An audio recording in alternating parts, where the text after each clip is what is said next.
Hey everyone, welcome back to the channel. Today we're diving into the incredible discography of Taylor Swift and taking on the challenging task of ranking her albums from worst to best.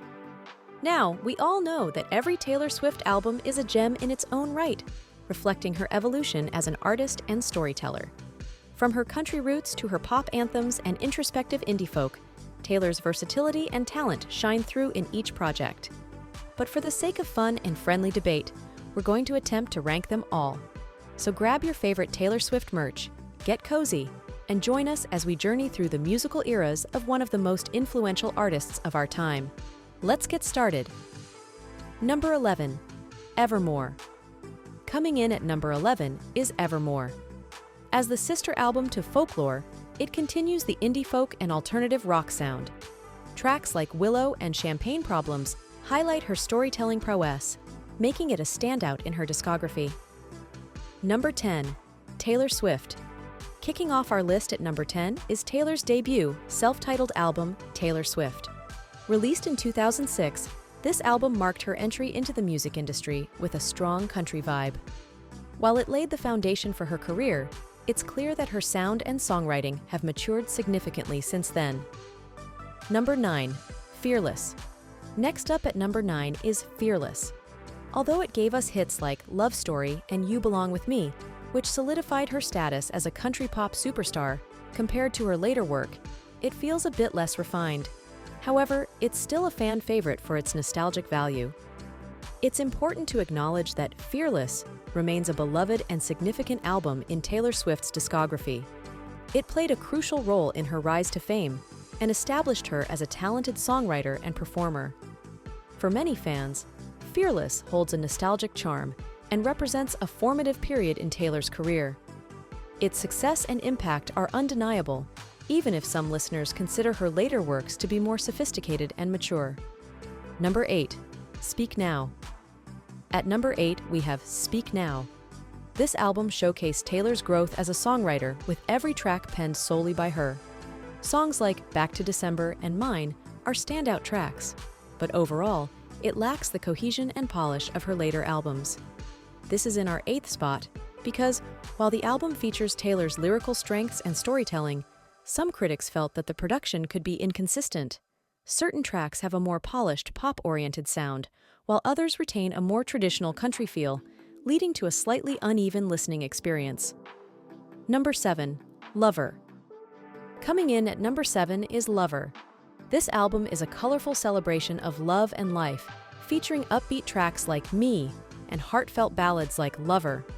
It's a delightful listen, but some critics argue that it lacks the emotional depth of her other work. We placed Lover in the 7th spot because, while many songs on Lover feature Taylor's signature sharp songwriting, others were seen as less impactful or more superficial. For example, tracks like Me and You Need to Calm Down were criticized for their simplistic lyrics compared to her typically intricate and narrative-driven style. Number 6. Reputation. At number 6, we have Reputation. This album marked a dramatic shift in Taylor's sound and image, embracing a darker, edgier style. Tracks like Look What You Made Me Do and Delicate are highlights, but the album's theme of revenge and reputation can feel a bit heavy-handed. Number 5. Red. Number 5 is Red. This album is a fan favorite for its eclectic mix of genres and raw emotional content.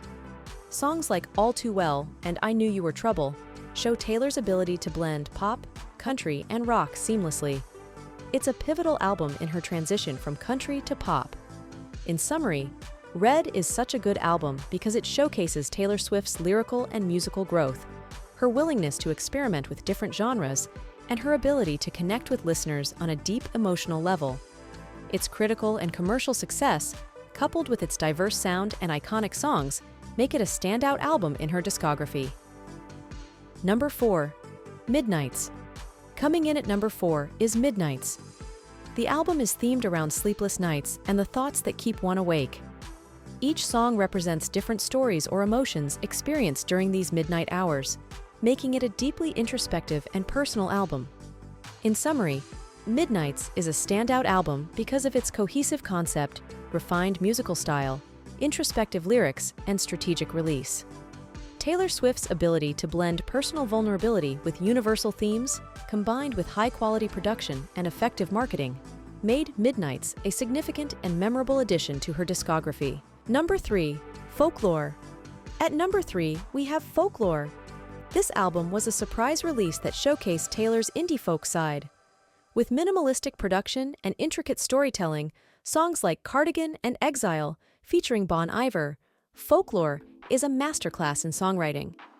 Folklore is a standout album because of its introspective and poetic lyrics, innovative musical style, cohesive aesthetic, and the emotional connection it fostered with listeners, particularly during a challenging time globally. Taylor Swift's willingness to take creative risks and explore new artistic territories resulted in an album that is both critically acclaimed and deeply cherished by fans. The album's visual presentation, including its cover art and music videos, complements its musical themes and tone. The muted, woodsy aesthetic enhances the overall experience, creating a unified artistic vision. Number 2. 1989. Number 2 is 1989. This album marked Taylor's full transition to pop, and it was a resounding success. With hits like Shake It Off and Blank Space, it's a cohesive and polished album that remains one of her best works. The album is heavily influenced by 1980s synth-pop, featuring catchy melodies, polished production, and electronic beats. This retro influence was fresh and nostalgic, appealing to a broad audience. In summary, 1989 is a standout album because of its successful genre shift, cohesive synth-pop sound, sharp lyrics, and cultural impact. Its blend of catchy hits, innovative music videos, and personal growth make it a defining moment in Taylor Swift's career and a beloved album for many fans. The album debuted at number 1 on the Billboard 200 chart and sold over 1.2 million copies in its first week. It became one of the best-selling albums of the decade. Number 1. The Tortured Poets Department, The Anthology. And finally, at number 1, we have The Tortured Poets Department, The Anthology. Taylor's newest release has been welcomed with critical acclaim and is 2024's biggest album so far. ttpd is an album for the fans, not for the public, The Tortured Poets Department. The Anthology has been a streaming success. Fans have been over the moon for the album, but also more critics and some fans giving it only mixed reviews. Taylor explored a new style of writing with this album, more direct and honest, a stream of consciousness which can seem confusing, cringe, or corny to others. Some of the lyrics are also extremely specific, which makes them less relatable. It definitely is a new path Taylor has explored, lyrical-wise. Fans have agreed that this album feels so refreshingly honest, and it's her most artistic and riskiest album she has put out yet. The 31-song double album debuted at number 1 on the all-encompassing Billboard 200 albums chart, selling 2.61 million so-called equivalent album units in the US in the week ending April 25th, according to Billboard. Traditional album sales, including purchases of digital download albums, CDs, vinyl LPs, and cassettes, account for 1.914 million of that total. So, how would you rank The Tortured Poets Department, The Anthology, in Taylor's discography? And there you have it! Each of Taylor Swift's albums is a unique masterpiece, reflecting different phases of her life and artistic journey. From the country roots of Taylor Swift to the introspective depth of Folklore and Evermore, every album offers something special and resonates with us in its own way. Ranking them fairly might be an impossible task because each one shines in its own right.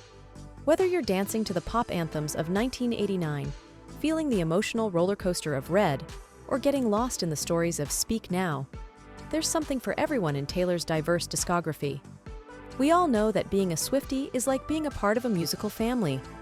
Our ranking of Taylor's albums is our personal opinion, and we hope that you go out on your own and rank all of Taylor's albums based on your own preference. Make sure to leave a comment stating if you agree with our list or what your ideal list would look like. Don't forget to like, share, and subscribe for more music discussions and rankings. Thanks for watching, and remember, in the world of Taylor Swift, every album is a treasure.